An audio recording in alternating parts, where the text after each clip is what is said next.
Hello and welcome to United Report.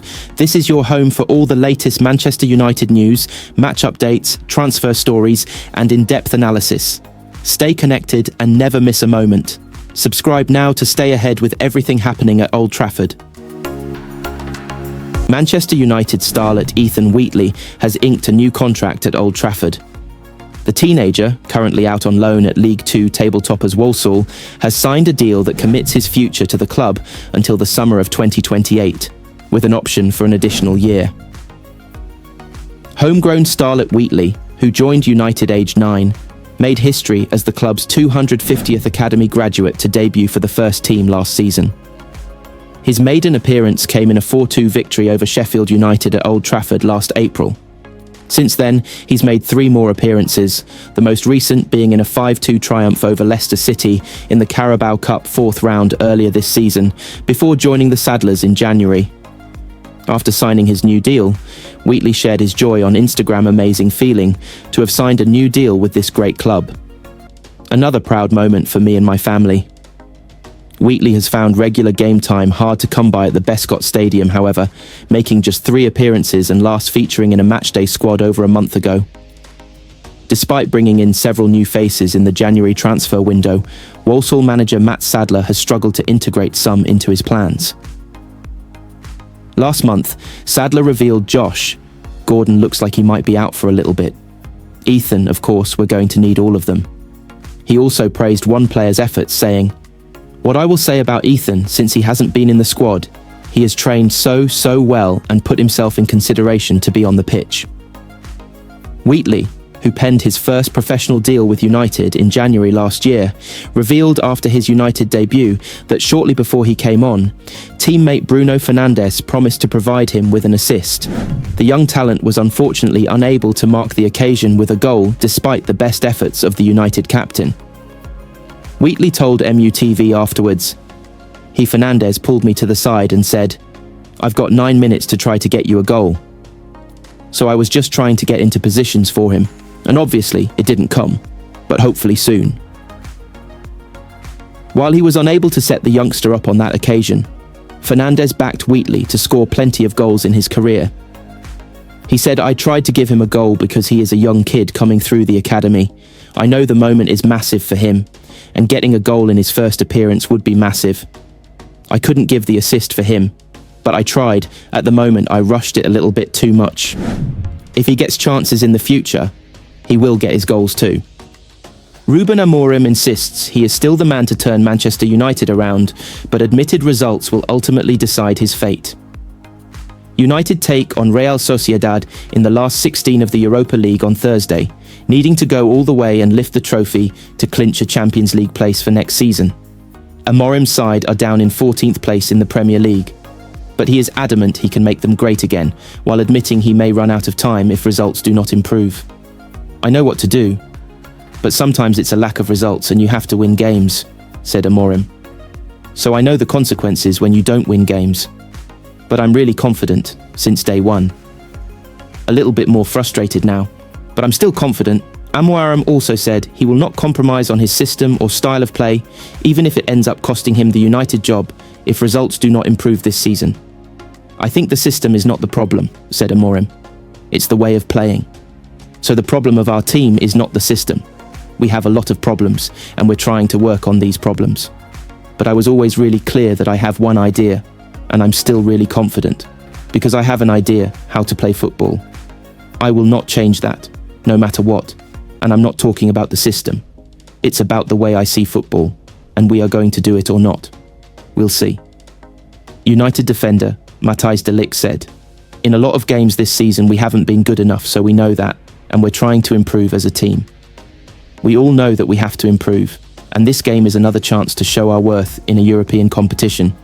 We haven't lost a game in Europe this season, so hopefully we can keep it that way and get a good result."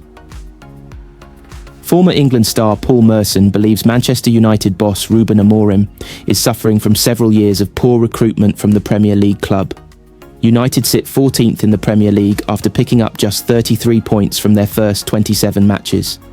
They are 14 points adrift of fourth-place Manchester City, and maximum points from their final 11 games would see them fall short of the tally needed to finish in the top 4 last term. Amorim thrived with a 3-4-3 system at previous club Sporting CP, who were unbeaten in the Primera Liga and Champions League when he moved to Old Trafford in November. It had been harder for him to put his preferred setup in place at Old Trafford though, with limited backing arriving in the winter transfer window. Merson has some sympathy with Amorim for the mistakes made during his predecessor's time in charge. However, he also believes the Portuguese should take some responsibility for his inflexibility. I'm worried for Manchester United. I really worry for them, Merson wrote for Sky Sports. They're a million miles off it and I don't see when that's going to change. It is a payback for the terrible signings they have made over the last 4 or 5 years. I don't mind Bruno Fernandes, he will always try to get on the ball. His goal was very good, but he's not a centre midfield player in a 2. I don't get that. You have to play to the strength of the players and not the strength of yourself. At the moment, this isn't working. It's a fact. Ruben Amorim is only young, but top managers are adaptable and work out what they need to do. I've seen Jose Mourinho make a substitution after 20 minutes. He is playing to the strength of himself and not the players he has. It's a big mess, and I don't know where it is going to change. Amorim still has a chance to secure Champions League qualification by another method. United are still alive in the Europa League, where they face Real Sociedad in the round of 16, with the competition's winner making it to Europe's top table next term. United will travel with a squad of just 18 players, leaving 5 available substitute spots unclaimed due to a growing injury list. Mid-season signings Patrick Dorgu and Aidan Heaven have been added to the squad, but Chido Obi, who impressed in the FA Cup exit against Fulham, is ineligible for the game. Real Sociedad had to come through a knockout playoff after only picking up 13 points in the league phase of the Europa League, but beat FC Midtjylland home and away to set up their United meeting. Imanol Alguacil's team go into the game off the back of a 4-0 La Liga defeat to Barcelona, which left them 9th in the table, a few points off the European spots. Former Manchester United manager Jose Mourinho has sent current boss Ruben Amorim a message of support amid his struggles at Old Trafford. Mourinho, who won 3 trophies managing United between 2016 and 2018, also revealed that he has a good relationship with part owner Sir Jim Ratcliffe, who's become an increasingly unpopular figure among fans.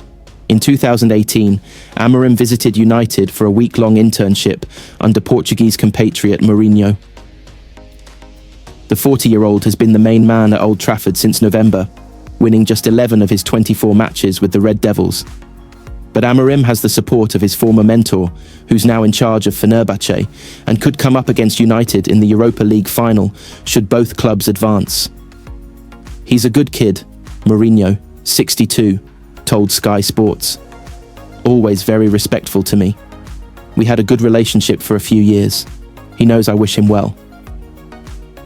The ex-Chelsea and Tottenham boss went on to discuss his friendship with Ratcliffe, the British billionaire who's overseeing a cost-cutting exercise which has already involved 250 job losses, some of which affected long-serving members of staff. United recently announced that up to 200 more roles are now at risk in a fresh round of cuts.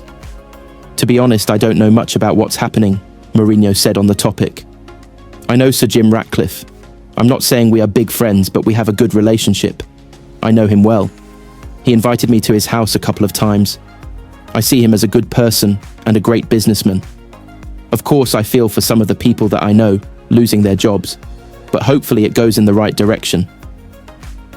Amorim revealed in November that Mourinho had given him some advice after taking the United job.